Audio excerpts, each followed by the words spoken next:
Teachings of the mentor. Not contemplating others' fault. All sentient beings have faults. Will they still be called sentient beings if they have no fault?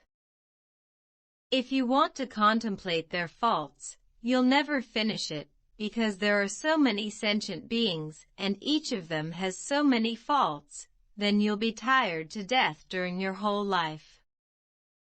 On the other hand, you will absorb their faults easily if you contemplate their faults, in the same way that you will easily obtain the Buddha's merits and virtues if you contemplate them. Now if you contemplate the sentient beings' faults, you'll obtain their faults easily. Do you want to receive the good consequence, or the bad one in the end? Why will a person replicate others' faults and receive those evil results if he wants to have good results? Why shall we reproduce others' faults? Why shall we lick others' excrement? Why do I make it sound so serious? Because this is a mistake we often make, and I regard it as stool.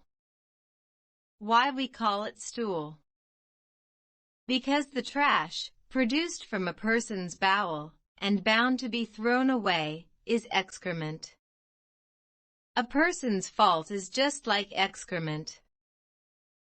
Why are you sure to put it in your mouth, lick it, chew it, even swallow and digest it, and then receive its evil results in yourself? What's the reason for this? People should receive his own bad consequence no matter who he is. He will never reduce his bad consequence even if you receive the bad result, because you replicate it. After you replicate it, you will receive the same amount of bad result as him. He will still receive his own.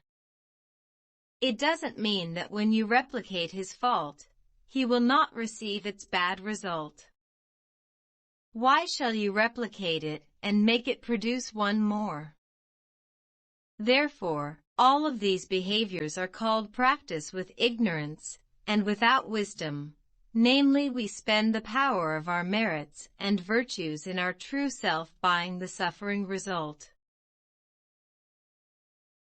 We should be really endowed with the prudence in our minds, speech and bodies, or we will be bound to be finished.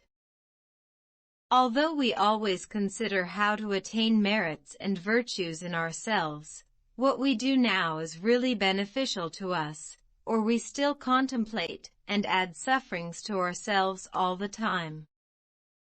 In fact, we should know that each of us has many unique sufferings in ourselves, and they are enough for us to endure.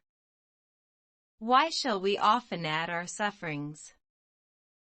Now each of us should figure out whether we have put others' fault in our minds, and then add our sufferings. If we have done this, do you think it worthy?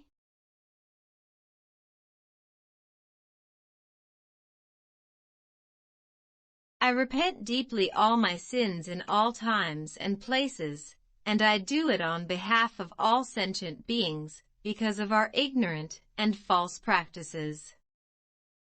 We are often endowed with self-aspiration, and showing off our merits and virtues intently or not so that we sold them out.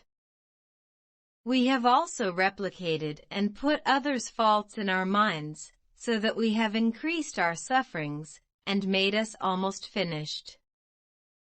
I vow that all sentient beings will regard our mentor as the Buddha, and never have self-praise and contemplate others' faults. On the contrary, they will pant the good root of recognizing others and only contemplate others' merits and virtues. I am making this vow become one part of myself through undisturbed and dedicated thought in my mind with great joyful faith, and the persistent and courageous power, and then will make it become wisdom within myself and fit the roots of all beings. I will rescue all sentient beings with this wisdom and countless kindness, compassion, joy and giving.